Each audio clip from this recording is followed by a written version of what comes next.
Hi, everyone, and welcome to the United States Attorney's Office. I am Jeanine Pirro. You know, every day in America, we lose innocent victims to violent crime. And like a thunderbolt, their lives are taken from them, and the lives of those who love them and cared for them are forever changed. They didn't do anything, and they didn't ask for it, but all of a sudden, they simply leave this world silent victims, while the rest of us watch the fight between good and evil that unfolds on streets in the United States every day. It's why I came to Washington. It's why I took this job. It's why all of us are here behind me, from the police chief to the FBI to the prosecutors to the marshals. We're all in this because of this fight. And it's why President Trump prioritized Washington, to make it safe and beautiful. But it's why we're now making inroads, with over 5,000 arrests and over 500 guns taken off the street. But crime is still occurring, but we're solving cases. And this day is a very special day for everyone who's standing behind me. Eric Tarpinian, as you know, was a 21-year-old senior from the University of Massachusetts at Amherst. His life was about being an intern and living in Washington. I spoke to his mother again today. His birthday was 2 days ago, and she thought that it was an angel that came down and helped the police to make an arrest in this case. It was a dream until he walked out onto the street at 10:28 at night and got shot by a group of punks. It was 10:28. He got shot 4 times. And they were a crew. They were the Tyler House. They were masked up, and they were gunned up, and they were ready for a fight. Who knows about what? They were just ready for a fight. And when it was over, there were 79 rounds on the ground. 2 rifles, 1 9mm. Eric died alone. No mother, no father, no sister. Why? Because 3 teenagers, 2 17, 1 18, all accustomed to getting away with criminal behavior because they lived in a district that didn't take it seriously. They never believed they would be punished, so they kept moving. Arrested, as you know, were Jalen Lucas, 17 years old, a juvenile who will now be tried in adult court with murder while armed under the D.C. Code 22-2101, murder in the first degree. Kelvin Thomas, also another 17-year-old juvenile, charged with the same D.C. Code crime, murder in the first degree. But the third defendant, and I can't thank MPD enough, along with the marshals and the FBI here, was arrested, and he was presented in court today. His name is Naquan Lucas. He was a juvenile also, 18 years old. But the shooting that night on June 30th did not end with Eric. That's why we have that poster over there, not the young woman. Eric was shot, but also shot was a passenger on a bicycle. He got 1 to the left of his chest and 1 in his stomach.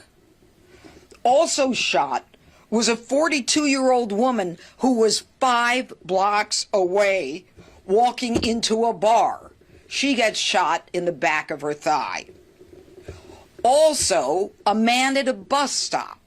When these punks start unloading their long guns, the glass from the bus that they were shooting at ends up cutting someone. He got glass in his eye, and this 4th individual was injured in his head. Now, I talked about a passenger on the bike who got a shot in the chest and then his stomach. The driver of the bicycle himself is a victim of attempted murder as well. And finally, a healthcare worker 4 blocks up on the 8th floor. Apparently a window was shot out where he would normally lie his head had it been a few minutes later and had he gone to sleep. But that's not the end of it. Naquan Lewis, the 18-year-old, has also been indicted today for the shooting death of his own girlfriend, Zoe Kelly. Zoe Kelly, right here, was a young woman. I believe she was 17 years old as well. Her murder took place in the 1700 block of Benning Road Northeast. Her body was found in one of those storage containers where she was covered with blankets and other items, and she was in the closet of a roommate of Naquan's father's apartment. When they found her, she was unconscious, she was unresponsive, and she was suffering from an apparent gunshot wound. I don't know that much about Zoe, but I want to read to you what her mom said. She said, "On the 4th of July, I see my baby that morning," Shanika Kelly said. "That evening, I didn't see her no more. She never came back home. She never returned to us. And whoever did this, please know that justice is going to be served." We live in a district where all three of these juveniles that I've just mentioned are known to the juvenile court. That's all I'm going to say, because I can't say more and I want to. But I can tell you this, that 2 innocent souls were taken from us in what I believe were predictable homicides based upon the behavior of these individuals and the records that everyone knew about. But the D.C. Council is more interested in protecting young criminals under the guise of protecting the innocence of youth. It's time for them to start protecting the citizens of the district, because this is what we're ending up with. We're having victims 5 blocks away, 79 rounds on the ground. This is normal behavior in D.C. No more excuses from this council. And finally, there is something called the Incarceration Reduction Act. I talk about it all the time. It means that if you're under the age of 25, as all 3 of these are, if they serve 15 years, assuming they're convicted, they go before a board. They don't have to prove they're better, they're rehabilitated, or anything. And they get out after 15 years. Okay? This victim and this victim, Eric and Zoe, one man is charged with both of them. That one man is 18, Naquan. Once he serves 15 years, he gets out because of the rules in the district that have to change.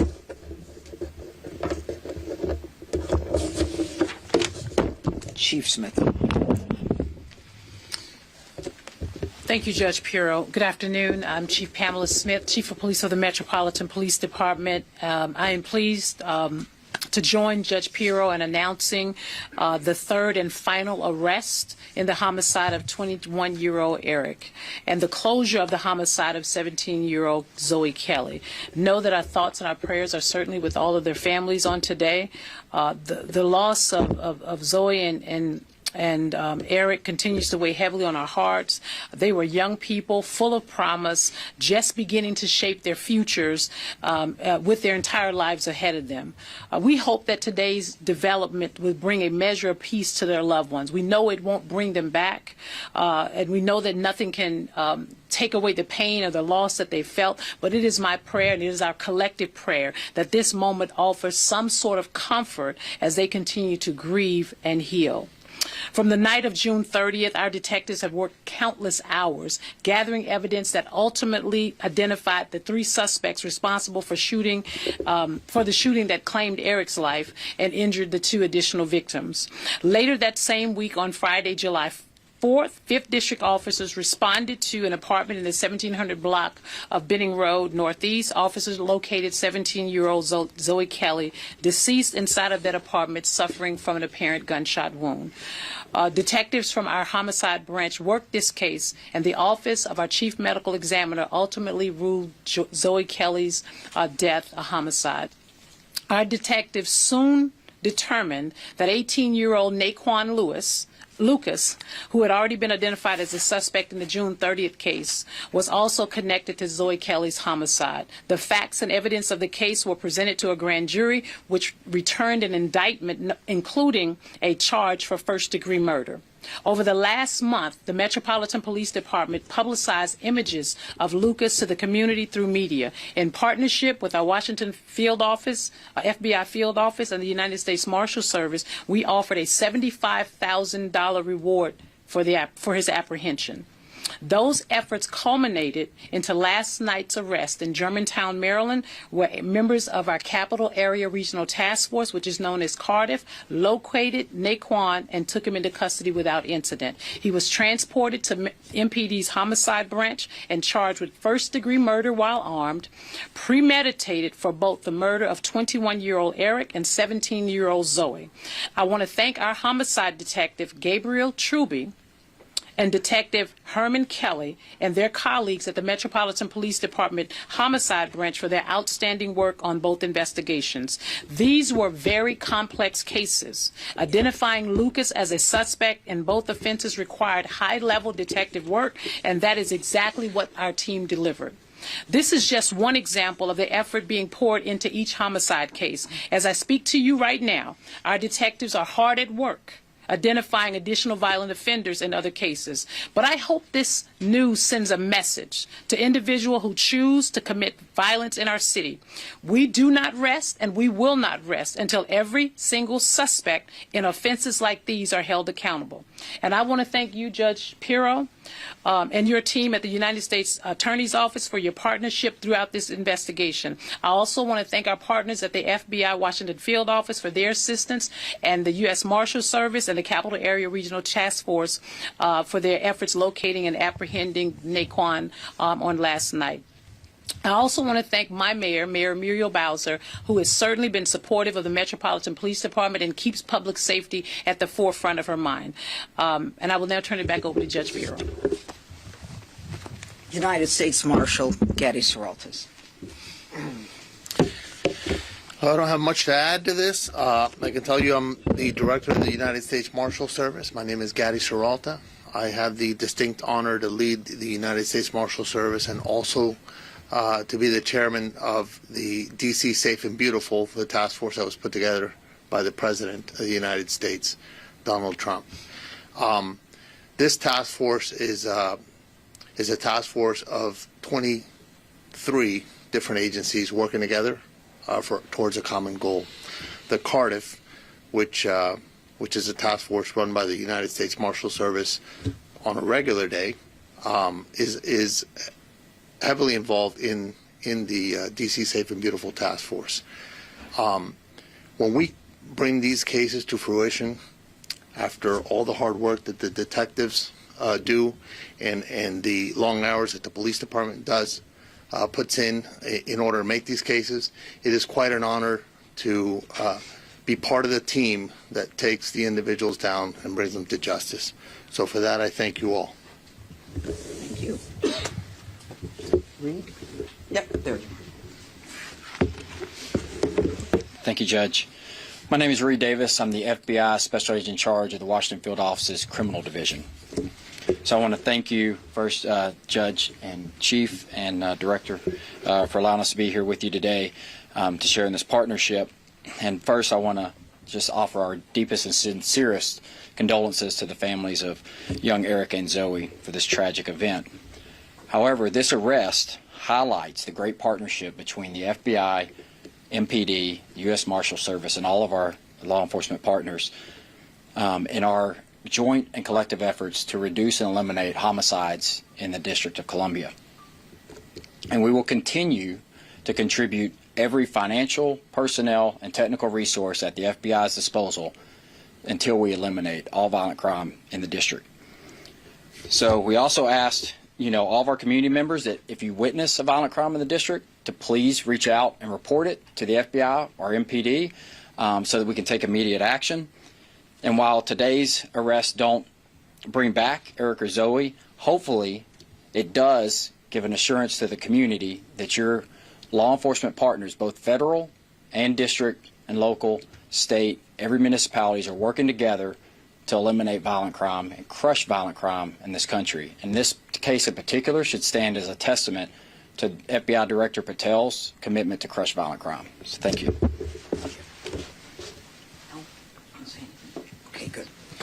All right. I also, since everybody mentioned everybody else, these are my two homicide prosecutors, Dave Gorman and John Giovanelli. Fantastic. The best. Okay, hit it.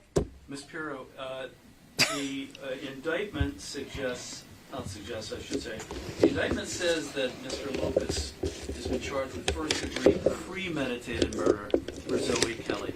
That suggests that you know the motive. Was she killed because she knew too much about the 7th Street shooting? You're right. Premeditation suggests that he thought it through and that there was a reason and a motive. I'm not ready to share that motive with you. That's something that will come out at trial. As you know, I mean, you've been following this a long time. When we indict, the investigation continues right through to the trial. I'm not ready to say anything more specific than that. Are you investigating this as if that is the motive? I investigate everything. Chief, I apologize if I missed it in your remarks, and I don't know which agency would prefer to take this question, but what more can you say about how exactly Naquan was located? There was that $75,000 reward. Did someone turn him in, and was someone helping keep him? And are they facing any charges? Good question.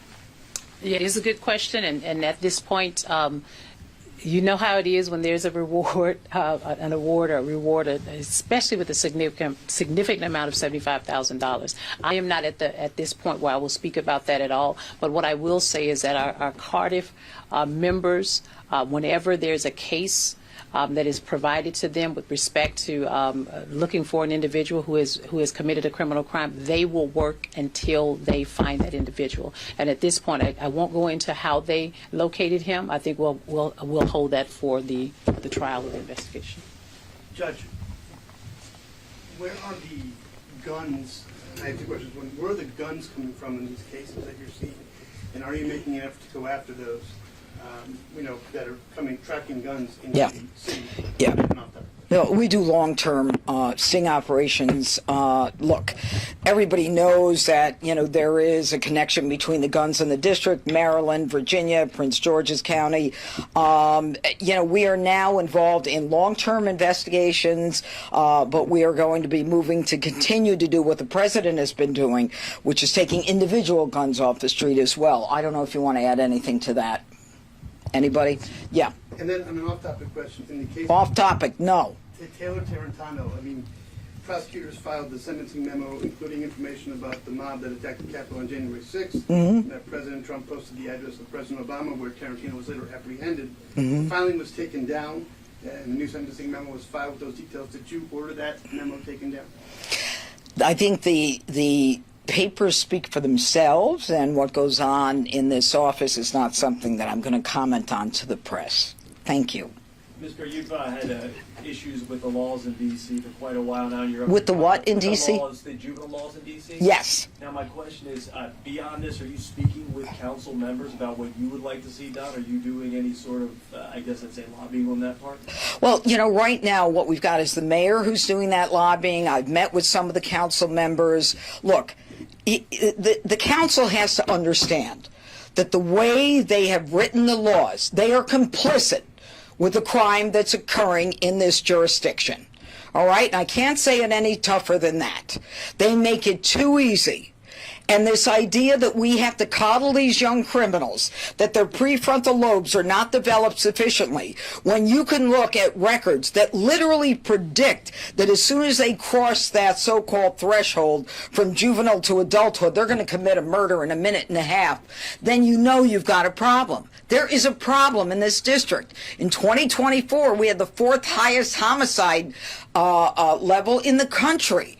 I mean, I've got a poster in my office of the kids who've been shot, and now we can add Zoe to that. All teenagers, all African Americans shot with guns in the district. It's horrible. All teenagers, all under the age of 20. In the last 2 years, I believe the number is 46, 45. This is a problem here.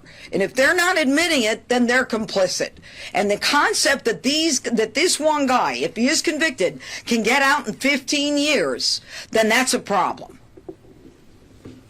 Thank you. What penalty are you seeking in this case? Oh, I don't know. I got to get a conviction first.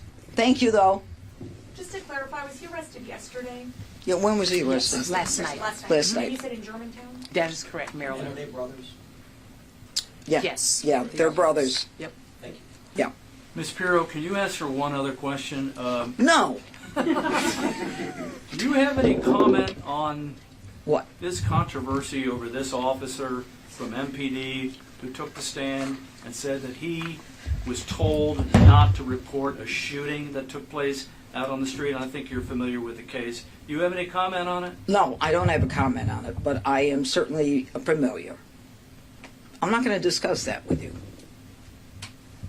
Thank you. Judge Sean Dunn's Okay. trial starts on Monday, the sandwich guy. Oh, the sandwich guy. Your office has been asking potential jurors whether they have strong feelings about ICE in cases involving members of the task force as part of the alleged criminal activity.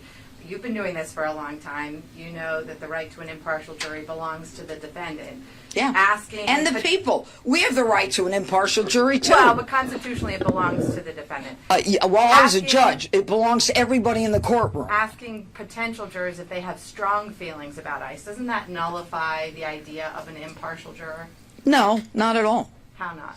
How not? Because no one should come in with preconceived notions or feelings that are going to impact the way they accept and receive the evidence. A courtroom is a sterile room where you come in, you listen to the facts and the evidence. You leave all your prejudices outside. And everyone in this room has a prejudice. We all do. And if you don't Including think you strong feelings? do, then you're being naive. We all do. So all we're asking for is just come in cold, listen to the facts, don't come in with any preconceived notions. Or strong That's feelings. it. All right. Thank you. Thank you.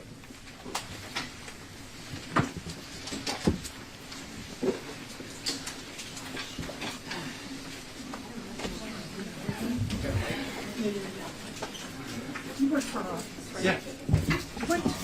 What's her, is her title judge? Is it attorney general? We Like, call how her do you judge. judge? Yes, she's also attorney general. So you just call her judge? That would be her title. No, her title is U.S. attorney. U.S. attorney. Yeah, but because she's Yeah, I mean, yeah, we'll have people behind you. I mean, So is it okay to refer to her title as both? Judge? yeah, I would, you know, I just want to know what I I think should. you're more accurate for just calling her U.S. Okay. Got it. I've got you. I don't mean for like scripture stuff, but I mean.